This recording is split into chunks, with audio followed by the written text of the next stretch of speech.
4.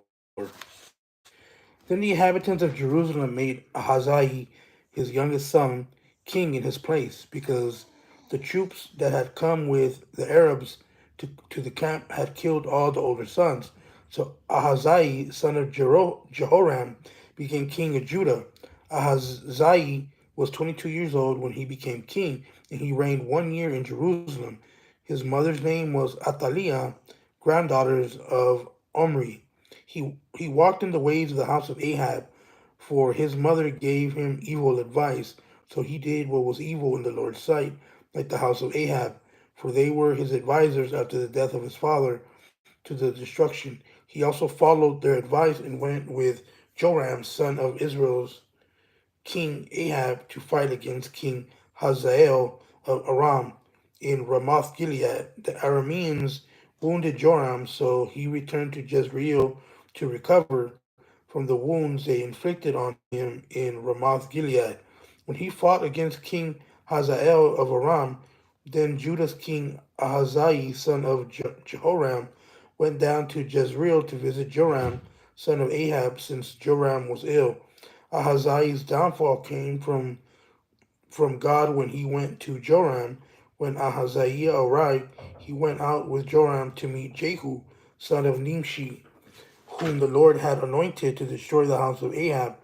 So when Jehu executed judgment on the house of Ahab, he found the rulers of Judah and the sons of Ahab's brothers who were serving Ahaziah and killed them. Then Jehu looked for Ahaziah, and Jehu's soldiers captured him. He was hiding in Samaria. So they brought Ahaziah to Jehu, and they killed him. The soldiers buried him, for they said, "He is the grandson of Jehoshaphat, who sought the Lord with all his heart." So none from the house of Ahaziah had the strength to rule the kingdom. When Athaliah, Ahaziah's mother, saw that her son was dead, she proceeded to annihilate all the royal heirs of the house of Judah. Jehoshabeth, the king's daughter, rescued Joash, son of Ahaziah, from the king's sons who were being killed, and put him and the one who nursed him in a bedroom. Now Jehoshabeth was daughter of King Jehoram and the wife of the priest Jehoiada. Since she was Ahaziah's sister, she hid Joash from Athaliah so that she did not kill him. While Athaliah reigned over the land, he was hiding with them in God's temple 6 years. Then in the 7th year, Jehoiada summoned his courage and took the commanders of hundreds into a covenant with him: Azariah son of Jeroham, Ishmael son of Jehohanan, Azariah son of Obed, Mazaiah son of Adaiah, and Eliphat son of Zikri. They made a circuit throughout Judah.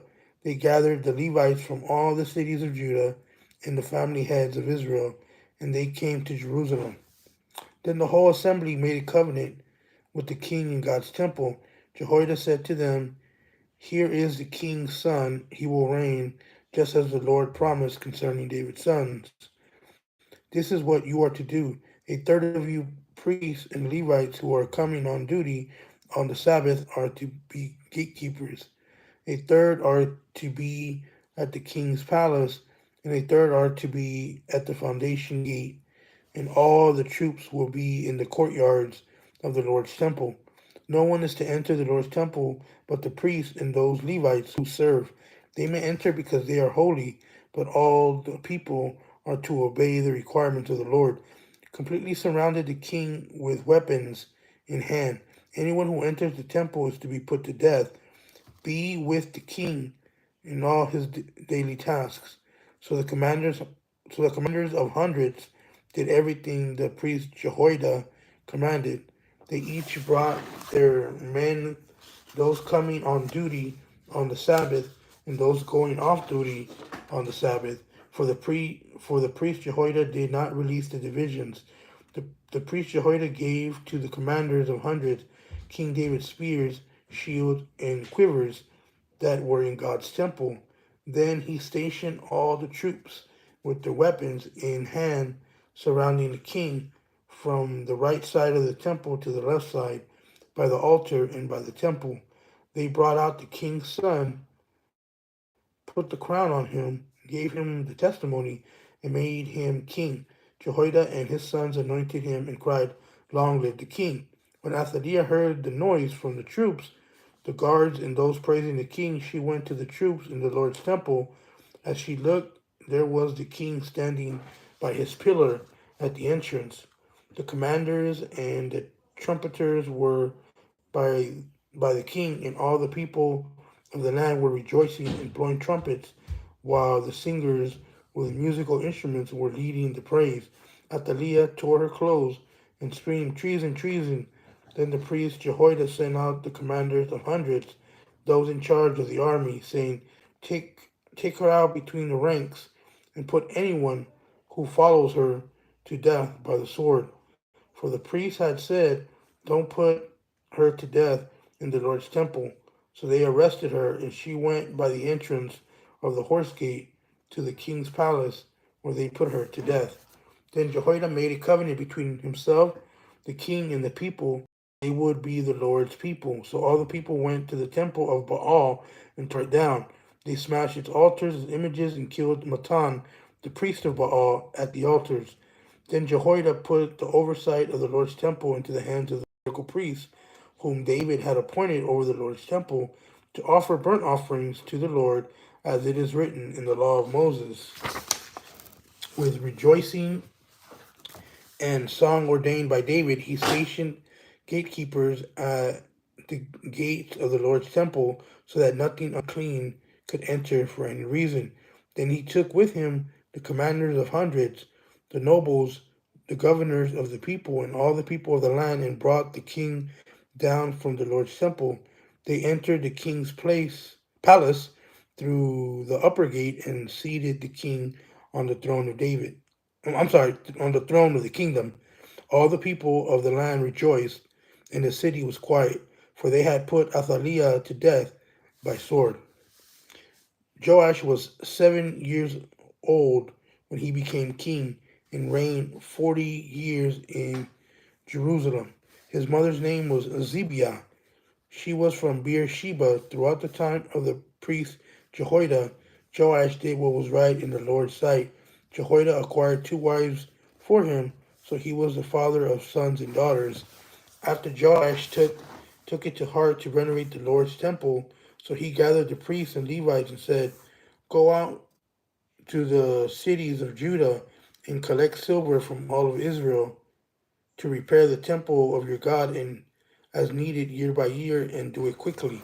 However, the Levites did not hurry, so the king called Jehoiada to the high priest and said, Why haven't you required the Levites to bring from Judah and Jerusalem the tax imposed by the Lord's servant Moses and the assembly of Israel for the tent of his testimony?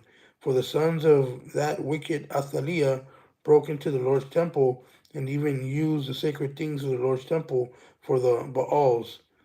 At the king's command, a chest was made and placed outside the gate of the Lord's temple.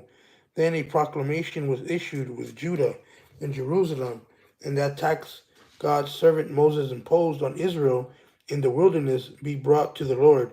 All the leaders and all the people rejoiced, brought the tax, and put it in the chest until it was full. Whenever the chest was brought by the Levites to the king's overseers, and when they saw that there was a large amount of silver, the king's secretary and the high priest's deputy came and emptied the chest, picked it up, and returned it to its place. They did this daily and gathered the silver in abundance. Then the king and Jehoiada gave it to those in charge of the labor on the Lord's temple, who were hiring stonecutters and carpenters to renovate the Lord's temple, also blacksmiths and coppersmiths to repair the Lord's temple. The workmen did their work, and through them the repair progressed. They restored God's temple in its specifications and reinforced it. When they finished, they presented the rest of the silver to the king and Jehoiada, who made articles of the Lord's temple with it, articles for ministry and for making burnt offerings and ladles and articles of gold and silver. They regularly offered burnt offerings in the Lord's temple throughout Jehoiada's life. Jehoiada died when he was old and full of days. He was 130 years old at his death. He was buried in the city of David with the kings because he had done what was good in Israel and with respect to God and his temple. However, after Jehoiada died, the rulers of Judah came and paid homage to the king. Then the king listened to them, and they abandoned the temple of the Lord, the God of their ancestors, and served the Asherah poles, the idols. So there was wrath against Judah and Jerusalem for this guilt of theirs. Nevertheless, he sent them prophets to bring them back to the Lord. They admonished them, but the people would not listen. The Spirit of God enveloped Zechariah, son of Jehoiada, the priest. He stood above the people and said to them, "This is what God says. Why are you transgressing the Lord's commands so that you do not prosper? Because you have abandoned the Lord, he has abandoned you." But they conspired against him and stoned him at the king's command in the courtyard of the Lord's temple. King Joash didn't remember the kindness of Zechariah's father, Jehoiada, had extended to him, but killed his son. While he was dying, he said, "May the Lord see and demand an account." At the turn of the year, an Aramean army attacked Joash. They entered Judah and Jerusalem and destroyed all the leaders of the people among them and sent them all the plunder to the king of Damascus. Although the Aramean army came with only a few men, the Lord handed over a vast army to them because the people of Judah had abandoned the Lord and the God of their ancestors. So they executed judgment on Joash.